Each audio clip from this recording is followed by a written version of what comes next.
30 വരെ നടക്കുന്ന വീടുകളുടെ കണക്കെടുപ്പോടെ സെൻസസിന്റെ ആദ്യഘട്ടം തുടങ്ങുകയാണ്.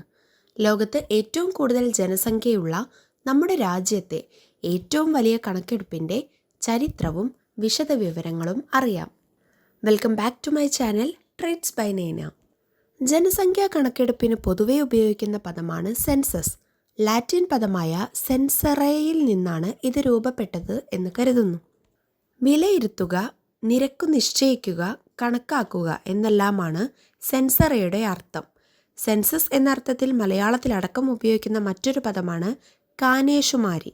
ഈ വാക്ക് രൂപമെടുത്തത് പേർഷ്യൻ ഭാഷയിൽ നിന്നാണ്.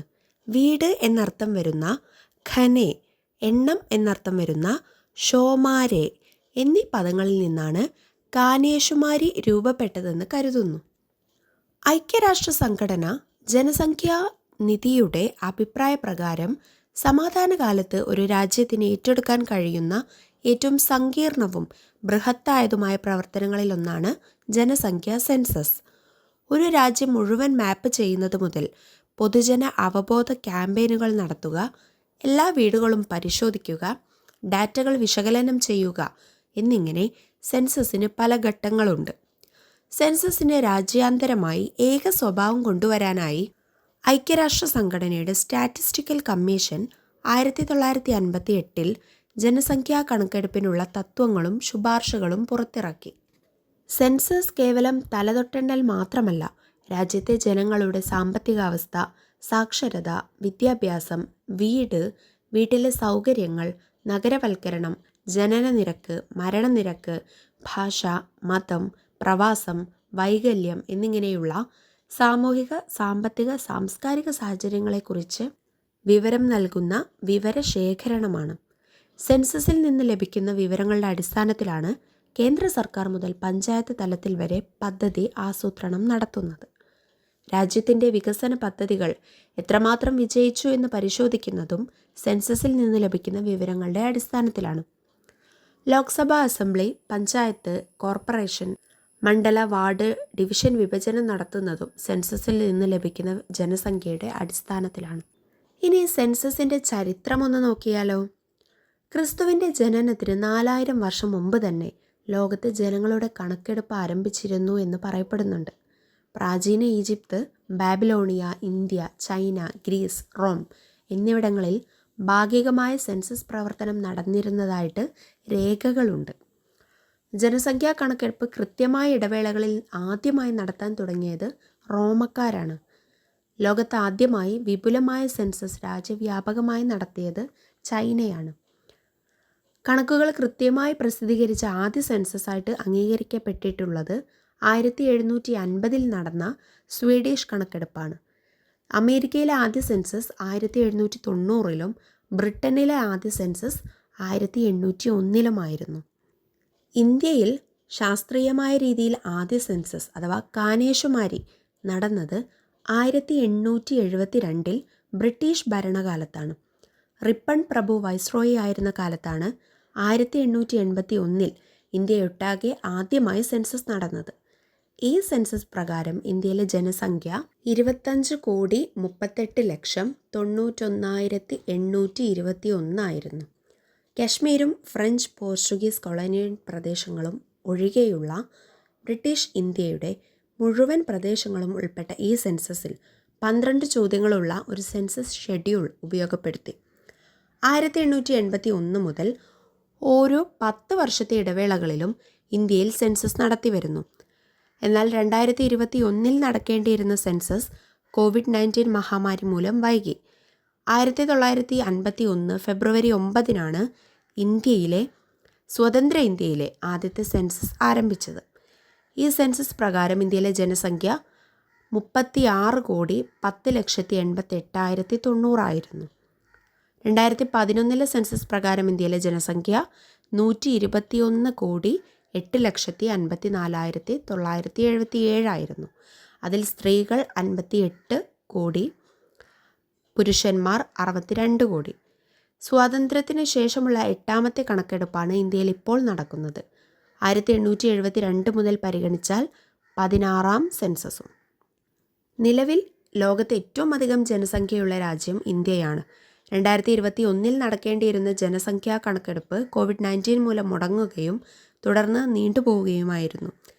2025 ജൂൺ 16 കേന്ദ്രം സെൻസസ് വിജ്ഞാപനം പുറത്തിറക്കിയതോടെ സെൻസസ് 2027 ഔദ്യോഗിക തുടക്കമായി.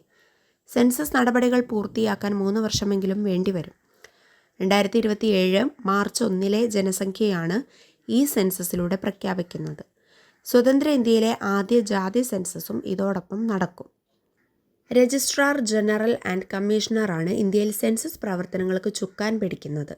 1881 സെൻസസിൻ്റെ ചുമതല വഹിച്ച W. പ്ലൗഡർ ആയിരുന്നു രാജ്യത്തെ ആദ്യ സെൻസസ് കമ്മീഷണർ. 1951 മുമ്പ് വരെ താൽക്കാലിക ചുമതലയായിരുന്നു. 1948 സെൻസസ് ആക്ട് നിലവിൽ വന്നതോടെ ഇതൊരു പദവിയായി.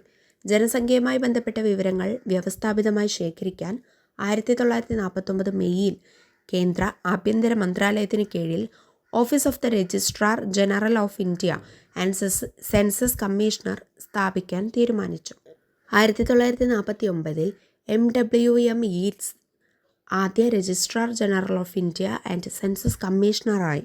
RA ഗോപാലസ്വാമിയായിരുന്നു സ്വതന്ത്ര ഇന്ത്യയിലെ ഇന്ത്യക്കാരനായ ആദ്യ registrar general and census commissioner. നിലവിൽ ഈ പദവി വഹിക്കുന്നത് മൃത്യുഞ്ജയ് കുമാർ നാരായണാണ്. ഈ 16ാം സെൻസസിൽ ആളുകളുടെ ജാതി കൂടി രേഖപ്പെടുത്തുകയും അത് വിശകലനത്തിന് വിധേയമാക്കുകയും ചെയ്യുന്നു. ബ്രിട്ടീഷ് ഭരണത്തിൽ 1931 രാജ്യത്ത് അവസാനമായി ജാതി സെൻസസ് നടന്നത്. ഇന്ത്യയിലെ പിന്നോക്ക വിഭാഗങ്ങളുടെ അവസ്ഥയും പ്രാതിനിധ്യവും വിലയിരുത്താൻ 1953 കേന്ദ്ര സർക്കാർ നിയമിച്ച കാക്ക കലേർക്കർ കമ്മീഷൻ സമർപ്പിച്ച റിപ്പോർട്ടിൽ 1961 മുതൽ ജാതി സെൻസസ് നടത്തണമെന്ന് ശുപാർശ ചെയ്തിരുന്നു. ഇന്ത്യയിൽ ആദ്യമായി ജാതി സെൻസസ് നടത്തിയ സംസ്ഥാനം ബീഹാറാണ്. 2023 ജനുവരി 7 ബീഹാറിൽ ജാതി സെൻസസിന് തുടക്കം കുറിച്ചത്. കർണാടക, തെലങ്കാന എന്നീ സംസ്ഥാനങ്ങളും ജാതി സെൻസസുമായി മുന്നോട്ട് വന്നു. പൂർണ്ണമായും ഡിജിറ്റൽ രീതിയിൽ നടപ്പാക്കുന്ന ഇത്തവണത്തെ സെൻസസ് 2 ഘട്ടങ്ങളിലായാണ് പൂർത്തീകരിക്കുന്നത്. പഴയതുപോലെ പേപ്പറും പേനയുമല്ല. ഇത്തവണ കൈകളിൽ സ്മാർട്ട് ഫോണും ടാബ്ലറ്റുമാണ് എന്യൂമറേറ്റർമാർ വീടുകളിലേക്ക് എത്തുക. ഉദ്യോഗസ്ഥർ വീടുകളിലെത്തിയുള്ള വിവരശേഖരണത്തിന് പ്രത്യേക മൊബൈൽ ആപ്ലിക്കേഷൻ ഉപയോഗിക്കുന്നതിനാൽ ഇത്തവണത്തെ സെൻസസ് നടപടികളെല്ലാം പൂർണ്ണമായും കടലാസ് രഹിതമാണ്. വിവിധ തലങ്ങളിലെ ഏകോപനത്തിന് census management and monitoring system എന്ന പോർട്ടലാണ് ഉപയോഗിക്കുന്നത്. ഉദ്യോഗസ്ഥരുടെ പരിശീലനം മുതൽ സെൻസസ് പ്രവർത്തനങ്ങളുടെ ഓരോ ഘട്ടവും പൂർത്തീകരിക്കുന്നത് ഈ പോർട്ടലിലൂടെ ആയിരിക്കും. രാജ്യത്തെ ആദ്യത്തെ ഡിജിറ്റൽ സെൻസസ് ആയതിനാൽ ഇക്കുറി സെൻസസ് വിവരങ്ങൾ വേഗം ലഭ്യമാകും. മുൻ വർഷങ്ങളിൽ കണക്കെടുപ്പ് നടന്ന ശേഷം പിന്നെയും 2-3 വർഷം കഴിഞ്ഞാണ് സ്ഥിതിവിവര കണക്കുകൾ തയ്യാറാക്കപ്പെട്ടിരുന്നത്. എന്നാൽ ഇക്കുറി സാങ്കേതികവിദ്യയുടെ സഹായത്തോടെയാണ് കണക്കെടുപ്പ്. പിന്നീടത് സെൻട്രൽ സെർവറിലേക്ക് ഡിജിറ്റലായി കൈമാറാനും കഴിയും. സെൻസസിൻ്റെ ഭാഗമായി നൽകുന്ന വിവരങ്ങൾ സുരക്ഷിത സെർവറുകളിൽ എൻക്രിപ്റ്റഡ് ഫോർമാറ്റിൽ സൂക്ഷിക്കും. സെൽഫ് എന്യൂമറേഷൻ ആദ്യ ഡിജിറ്റൽ സെൻസസിൻ്റെ ഭാഗമായി സ്വന്തമായി വിവരങ്ങൾ ഓൺലൈനായി രേഖപ്പെടുത്താനുള്ള സൗകര്യം 16ാം സെൻസസിൻ്റെ പ്രത്യേകതയാണ്. വിവരങ്ങൾ കുടുംബങ്ങൾ സ്വന്തമായി നേരിട്ട് ഓൺലൈനിൽ രേഖപ്പെടുത്തുന്ന നടപടിയാണ് സെൽഫ് എന്യൂമറേഷൻ. കേരളത്തിൽ സെൽഫ് എന്യൂമറേഷൻ ജൂൺ 30 അവസാനിച്ചു. 2 ഘട്ടങ്ങളിലായുള്ള സെൻസസ് നടപടിക്രമത്തിൽ 1ാം ഘട്ടത്തിൽ വീടുകളുടെ പട്ടിക തയ്യാറാക്കലും വീടുകളുടെ സെൻസസുമാണ് നടക്കുക. 2ാം ഘട്ടത്തിലാണ് ജനസംഖ്യാ കണക്കെടുപ്പ്. കേരളത്തിൽ 2026 ജൂലൈ 1 മുതൽ 30 വരെയാണ് 1ാം ഘട്ടം. 2027 ഫെബ്രുവരിയിലും മാർച്ചിലുമായി നടക്കുന്ന ജനസംഖ്യാ കണക്കെടുപ്പാണ് 2ാം ഘട്ടം. 2027 സെൻസസിന് 11,718 കോടി രൂപയാണ് ചെലവ് കണക്കാക്കിയിരിക്കുന്നത്. 30 ലക്ഷത്തിലേറെ ഉദ്യോഗസ്ഥരെയാണ് രാജ്യത്താകമാനം നിയോഗിച്ചിരിക്കുന്നത്. കേരളത്തിൽ 70,000-ഓളം ഉദ്യോഗസ്ഥരും. നമ്മുടെ എല്ലാം വീടുകളിലേക്ക് ഇനി ഈ ഉദ്യോഗസ്ഥർ എത്തുകയാണ്.